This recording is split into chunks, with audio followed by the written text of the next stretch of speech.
Yo, what's up? This Keith Raider, and it's my Raiders versus Chargers preview. And I want to talk about a couple of things. I want to talk about the Chargers and the Chiefs game, but more of like the Chargers and how they got stuff done, but also talking about the Raiders' offense and defense and certain setups. So, yeah, first off, I want to say I think this game is gonna be a really good game. Like I think it's gonna be a shootout overall. Like I definitely believe it's gonna be high scoring. Um, I'm thinking about like high 20s, low 30s type of game, just for the simple fact that I really have faith in the Raiders offense itself. But, of course, I think Justin Herbert and his three receivers that he got are good enough to score a lot of points. And we've seen it with the Chargers versus Chiefs game, right? And so one thing I want to say about that is Justin Herbert, he ran a lot. He ran a lot in that game. And you could really tell that he getting comfortable with one, just being in the NFL, but two, in Harbaugh's system. And to me, he kind of looked like Mahomes almost in that game, in a way he was using his legs. Like you could see both teams kind of use their quarterback similar. And so this is we basically got two Mahomes in the AFC West at this point. And it's some people out there who arguing that Justin Herbert might even be better than what Patrick Mahomes is at this moment, which I don't subscribe to. I don't subscribe to. I actually still feel like I need to see more out of Justin Herbert overall, like more winning. He got the talent, but when a person has 3 Super Bowls, 4 Super Bowls, I'm not just gonna you know what I'm saying? Like Patrick Mahomes has accomplished a lot for me to be comparing these two quarterbacks. So, let Justin Herbert get a Super Bowl or 2 under his belt before I will feel comfortable with comparing the two. Now, talent-wise, it's very close, but you know what I'm saying? Justin Herbert is Herbert, Mahomes is Mahomes, and he has elevated into this QB that's once every generation. Like by the end of Mahomes' career, how is the trajectory of it right now? He will end up being next to the Tom Brady's and some of the better quarterbacks in the league, Dan Marino's. Like seriously, like Patrick Mahomes can retire right now and get a gold jacket, and he got a lot more years to keep going and just putting more under that resume. But with all that being said, though, I really think I think the Chiefs dynasty may be closing, but that don't mean that they not gonna win some more things, right? I just think it comes a time where in sports, you just gotta rebuild your team to get back where you once were. And even though the Chiefs were in the Super Bowl, I just just from the looks of it, you could just see the decline of the overall team. They still got good players on the team right now, but it's hard to replace some of these players. Even though they tried to replace Tyreek Hill, they never really replaced Tyreek Hill. Once Travis Kelce is gone, you can't really replace a Travis Kelce like that. It's not going to be that easy. They could get a tight end, a couple of tight ends to feel what Travis does, but you're not going to be able to replace that, right? Same with like a Chris Jones. Like once Chris Jones is gone, it's hard to just replace these players. So it's gonna be a time where they have to do like a soft rebuild. It may not look, just because it's Patrick Mahomes, he probably could still get you 7 to 8, maybe even 9 games, right? But it's gonna be a time where they have to rebuild, and I think this season we might see it, especially with the rest of the AFC West kind of catching up. And I think that game, the Chargers and the Chiefs game, kind of show that these other teams in the AFC West are caught up. Now we'll see. Maybe 2 months from now, I might be singing a different tune, but that's what it feels like, and that's what I've been feeling for the past few years. But I feel like the refs also lean like their flag towards Patrick Mahomes sometimes. Don't argue with me though, because I feel like, if you feel a certain way already, like if you already a Chiefs fan, you're not going to care.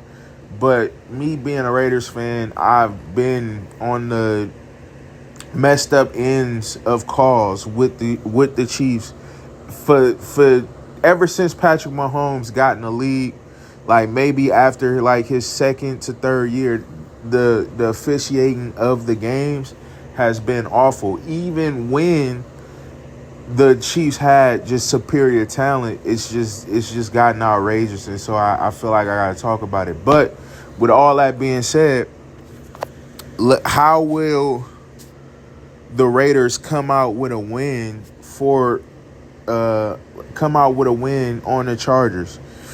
I believe it's two things we gotta look at. We gotta look at the Raiders' defensive line, and we gotta look at the Raiders' offensive line, right? So let's start with the Raiders' defensive line. So if the Raiders want to beat the Chargers and Justin Herbert, and just with what we got, just the data that we got from that game last week, right? The Raiders are going to have to be disruptive. They're going to have to make it hard for Justin Herbert to throw it. And one thing about the Raiders, like I feel like their secondary is not where we want it to be. Now, it's some things. It played well against the Patriots, but now we have a better quarterback, a veteran quarterback that we have to go against who has a great arm. So, it was some things that Drake May couldn't take advantage of, but it was stuff there for him to take advantage of, right? And you got a person who could throw the ball. He got a lot of arm strength, and he can make all the passes. So we going to have to make it to where he's running side to side and just make him uncomfortable to really sit in that pocket.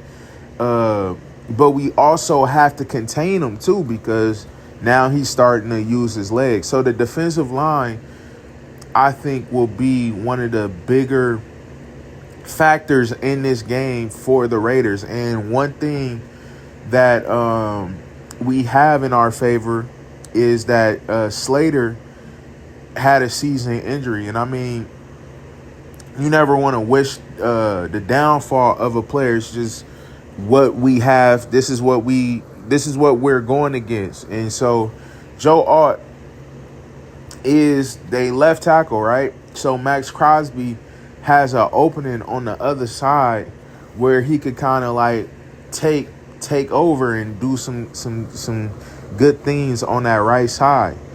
But also, I think Kuntz has an opportunity to still prove that he's a great up and coming pass rusher, because they have a lot of confidence in Joe Alt. So it's going to be times where it's just Kuntz and Alt on the island, right? And I think with Joe Alt being a bigger, stronger type of left tackle, if Kuntz comes with speed, He may be able to wear Alt down, just be simple fact that he's faster than Joe Alt. Now he may not be able to out strength him, but if Kuntz get really low, his bend is freaky. He start doing them crazy bends and stuff like that. I think you may see Kuntz still come out on top on some of that stuff, and also throw in some stunts. Kind of get Joe Alt, force Joe Alt to have to engage on our defensive tackles. Stuff like that. I think the Raiders will be disruptive, but I wonder, will the secondary and the linebackers be able to hold? And we gonna see, because it's gonna be our first time to really see them tested in front of like a veteran top 10, some even say top 5 quarterback. So that's something to look out for. Also, the Raiders' offensive line, right? Our offensive line going to be going against Khalil Mack. And I think Glaze will probably see Khalil Mack. And I'm not even going to lie to you. Khalil Mack is older, but that's still Khalil Mack, y'all. We know who Khalil Mack is. And so he can become a 5-6 sack type of game if Glaze not on his game and be able to hold up his end of the bargain. And the thing about Khalil Mack, he's good on run downs and passing downs. So he's a dynamic pass rusher who could do a little bit of everything. And he could give you speed, he could give you strength. I know he's a little bit older, but it's still one of those things that he could do. And so I'm thinking, like, if he might come out with like a sack or maybe even 2 sacks if we not careful with Glaze, if they not chipping him, if they not having a tight end for help for him. You know what I'm saying? You don't put Genty out there to chip him, because Khalil Mack is still a beast, y'all. But yeah, also the O-line going to have to be better with the run blocking. And I think if we able to run a lot better this game, we could control the time of possession, and that also make it to where Geno can kind of like not have as many mistakes or like miss opportunities when he throwing to his receivers. And so with what he did last week, maybe Harbaugh might say, "Hey, do it again." And I hope he do it, but at the same time, he may not. He may just play his defense regular and not stack the box and just do like a base defense, right? But I think with this offense, with the Raiders offense, it's kind of like you pick your poison. So if you want to stop the pass game, then Genty gonna have probably like 100-yard game, right? But if you go towards stopping the run game, Geno can do what he wants to do. So it's really like it's hard to call what Harbaugh is gonna do, but I think let's just say they do stop the pass game. Hey, control it, control pace, the time of possession, and run that ball. And if they allow us to run it, we have more control over Justin Herbert time of possession and him kind of like working his magic, because he got some magic to him too. So these the two things that Raiders have to really get in order. The defensive line gonna have to show up, and then the offensive line gonna really have to show up. Them two units is really the ones that gonna have to step up.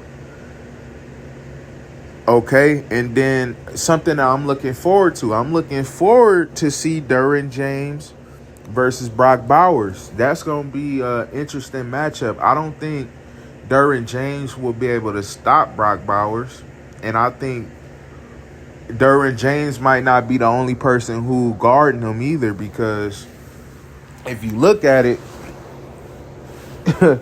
Brock Bowers is damn near unstoppable. He's damn near a mismatch in any situation. He's too big for a corner. He may be too big and fast for a safety. And then he's too fast for a linebacker. So it's really not too many people who can really guard this dude. And then you also have Chip Kelly, who he calling some good plays. Like, I was able to look at some tape through some of these YouTubers like Tape Don't Lie and Marcus Wiley. Chip Kelly is calling certain plays to get Brock Bowers open. So he doing, like, not only is Brock Bowers running himself open, but he has a coordinator who's scheming him open, which is also a whole nother issue within itself for opposing defenses. So in all reality, I'm going to say this. With the Raiders offense, I think the only defenses that will be able to stop the Raiders are teams that can stop the run and pass rush with 4 rushers. And to me, I think the only team that could really do that right now is the Eagles. Any other team, I think the Raiders is getting at least 20 points off of them. At least 20. But, you know, when it comes to teams that just got like they might just have one good thing about their defense, it's damn near barbecue chicken. They're going to be able to do whatever they want. And, yeah, I really think that this is going to be a game where we could see where our Raiders is in kind of like the AFC West, but in the AFC in general, because the Chargers is a playoff team. And so if the Raiders can, I mean, we know each other, and you got Pete Carroll and Jim Harbaugh who kind of know each other. So it's interesting setups with this, but I think if the Raiders able to beat them and be 2-0, oh man, this season gonna be a great season. And it's crazy because I started it off by saying, like, I don't know if we gonna win 6-7 games, right? But I'm starting to see, like, the defense able to hold up in certain instances, and the D-line specifically is showing up. If they play like how they played against the Patriots, I think we got something, because they'll be able to get teams off the field, get the opposing team offense off the field, and that's all you can really ask for. But yeah, if they able to beat the Chargers, I think it's time to, you know what I'm saying, get a little excited for the team. But yeah, that's all I really got for today. So I'm up out of here. Keith Raider out.